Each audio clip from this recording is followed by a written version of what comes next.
समाज ये भी जानना चाहता है कि हमारा इतिहास क्या है। जी और जैसा कि मैं कह रहा था कि राम मंदिर जो जैसा मुद्दा जी जिसके लिए कहा जाता था कि बीजेपी ये मुद्दा कभी छोड़ेगी ही नहीं, ये सालों साल चलेगा, लेकिन वो मुद्दा सॉल्व हो गया। बहुत कम लोग जानते हैं कि उस केस में 2 नाम, एक नाम तो शायद फिर भी जानते हैं, आपके सुपुत्र विष्णु जैन जी का, जी लेकिन आपका शुरू किया हुआ ये केस जब एंड तक पहुंचा, तो आपको याद आई कि ये शुरुआत कैसे हुई थी? शुरुआत कैसे हुई थी? हाँ जी। देखिए, ये केस की शुरुआत 1986 से है। हाँ जी। 86 में जो ताला खुला तो पूरे देश में भूचाल आ गया। बिल्कुल। और लखनऊ में था उस समय, हाई कोर्ट में था, और यंग लहर था उस समय। हाँ जी। तो भूचाल आया, क्योंकि मैं उस मत का था, तो धीरे से आंदोलन जुड़ना शुरू किया, फ्लेयर अप होना शुरू हो गया। जब मामला काफी फ्लेयर अप हो गया तो स्टेट गवर्नमेंट ने दरखास्त दिया हाई कोर्ट में कि लोअर कोर्ट में केस चल रहा है, ये सब हाई कोर्ट मंगा लिया जाए ताकि फैसला जल्दी हो जाए, और बहुत आफत मच रही है। 10 जुलाई 1989 को हाई कोर्ट की बेंच ने फैसला कर दिया कि हाई सब केस मंगा लिया जाए, ट्रांसफर टू हाई कोर्ट। और हाई कोर्ट ट्रांसफर हो गया। जब ट्रांसफर हो गया 89 में, तो हिंदू महासभा की तरफ से मैंने मुस्लिम केस में एज ए डिफेंडेंट नंबर 13 अपना पावर दाखिल ओके। किया, नंबर 10 एज पावर अपनी दाखिल की। हाँ जी।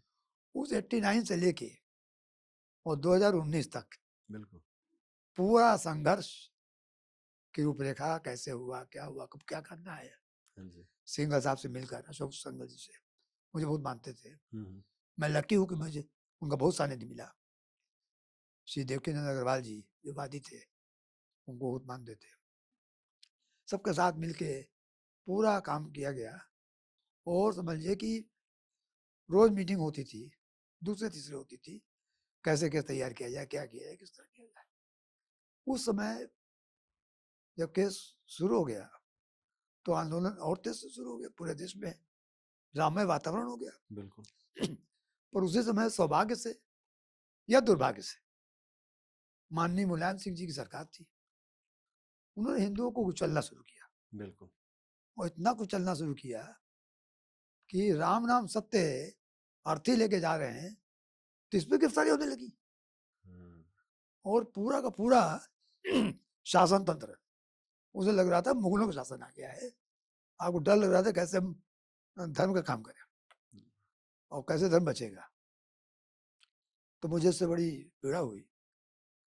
तो मैंने शुरू ये किया कि उस गवर्नमेंट के जितने भी आदेश थे उन सबको मैंने चुनौती देना शुरू किया। जैसे मुलायम सिंह सरकार ने पहला काम किया, जितनी धर्मशाला अयोध्या की थी सबका अधिग्रहण कर लिया। और जहां पर पूजा होती थी, संत महात्मा रहते, धर्मावलंबी रहते थे, वहां पर पुलिस की बूटों की आवाज सुनाई पड़ने लगी, पूजा पाठ बंद हो गया। मैं वहां जाके देखा, और देखने के बाद मैंने केस दाखिल किया। और कोर्ट ने, अर्जेंट मैटर था कि दिवाली के दिन स्पेशल कोर्ट लगी और सबको ऑर्डर हो गया कि सब तुरंत हटाया जाए, धर्मशाला खाली हो गई। फिर उसके बाद जो बाकी मैं बीच का नहीं बता रहा हूँ, एक वहाँ 9 नवंबर 1989 को शिलान्यास हुआ था। उसमें केंद्र सरकार थी, कांग्रेस की, बूटा सिंह गृह मंत्री थे। तो उन्होंने क्या किया, मुलायम सिंह ने मतलब उनको हिंदुओं से कितनी नफरत थी, उस छतरी को कटवा के फेंकवा दिया।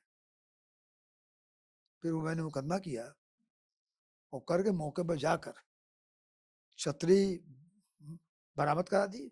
हाईकोर्ट गार्ड से कमीशन गया, मैं भी गया, हाँ जी। और फिर छतरी लगी। 9 नंबर 19 बता रहा हूँ। उसके बाद जब ढांचा टूटा है, उसे तो कल्याण से सरकार आ गई थी। हाँ जी। तो ढांचा टूटा जिस दिन, उसके बाद सरकार बर्खास्त हो गई। बिल्कुल। और पूरे देश में और खासकर लखनऊ में जहाँ मैं रहता था, वहाँ इतना बड़ा वातावरण पैदा हो गया था कि मतलब कोई हिंदू का नाम, या लगता है सब हम लोग सब बहुत बड़े कल्प्रिट है कि जो एक इनकी सो काल मस्जिद तोड़ दिया। पर मुझसे रहा नहीं गया। मैंने 21 दिसंबर 1992 के, यानी ढांचा टूटने के 15 दिन बाद रामलला का दर्शन करना हमारा मूलभूत अधिकार है, और वहां दर्शन रोक दिया गया है, जो खोल दिया जाए। 1 जनवरी 1993 को डिवीजन बेंच ने ऑर्डर किया कि रामलला दर्शन आप नहीं रोक सकते हैं, और दर्शन हो रहा होता रहेगा, वहां पूजा करने दी जाए। तो भी एक राम काज में बिल्कुल एक काम वो भी हो गया, बिल्कुल और उस दर्शन शुरू हो गया। बिल्कुल।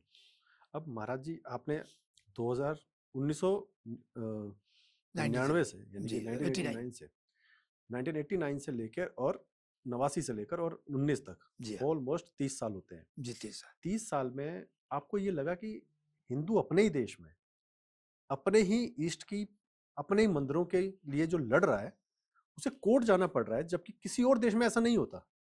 हम मेजोरिटी होकर भी ऐसा लगता है कि जैसे माइनॉरिटी में है। तो ये कहीं ना कहीं ये भावना आई आपको वो केस लड़ते हुए? देखिए ऐसा है कि 1947 में जब से देश आजाद हुआ, तो गांधी जी का इतना प्रचलन कर दिया गया, मतलब हिंदुओं को मजबूर किया कि गांधी को मानो। कुछ शिक्षा नहीं माना किसी ने, बिल्कुल उनको मानो। और जो आदमी राष्ट्रपिता नहीं हो सकता था, पिता तब होता जबकि शुरुआत के होते। भारत राष्ट्र अनंत काल से चला रहा है, बिल्कुल सदियों चला रहा है, उनको राष्ट्रपिता बता दिया गया। और उन्होंने ये कहा कि आप मुसलमान मार भी दे तो आप उसे मत मारिए। इस तरह की शिक्षाएं थी, और स्टेटमेंट्स थी मैं उनकी। पूरे उसमें नहीं जा रहा हूँ। बिल्कुल तो जो गांधीयन जो थ्योरी चली, और उसके बाद नेहरू जी आ गए, शिक्षा मंत्री मुसलमान बना दिया गया। बिल्कुल तो पूरे देश में एक वातावरण ऐसा किया गया सरकार द्वारा कि हिंदू हमेशा समझे कि मुसलमानों गुलाम है। ये फैक्ट है ये। बिल्कुल बिल्कुल वो दास्ता जो चली आ रही थी सदियों की, वो इंडिपेंडेंस के बाद भी भर दी गई कि माने कि ये हम इनके गुलाम थे, और आज भी भावनात्मक रूप से इनके गुलाम है। और जो गांधी जो थ्योरी थी, उसने हिंदुओं को बहुत नुकसान किया है। इसलिए जो आपने पूछा कि अपने देश में रह के आप फील कर रहे हैं कि हम बाहरी हैं, हम अल्पसंख्यक हैं, हमको अधिकार नहीं मिल रहे हैं, उसका कोई बाहरी नहीं था। उसके कारण हम हिंदू ही थे। गांधी जी की जो नीतियां थी वो थी, बिल्कुल और नेहरू जी ने जो किया देश के साथ, मैं समझता हूँ आगे चल के इतिहास में अभी भी लोग डरते बहुत कुछ कहने में। गांधी जी के बारे में आज भी आप कुछ नहीं बोल सकते हैं। बिल्कुल यानी कि डेमोक्रेसी क्या है की, डेमोक्रेसी में भैया माने ना माने, पर गांधी जी को मानना मजबूरी है, और बोलने का मतलब अब ट्रेटर है।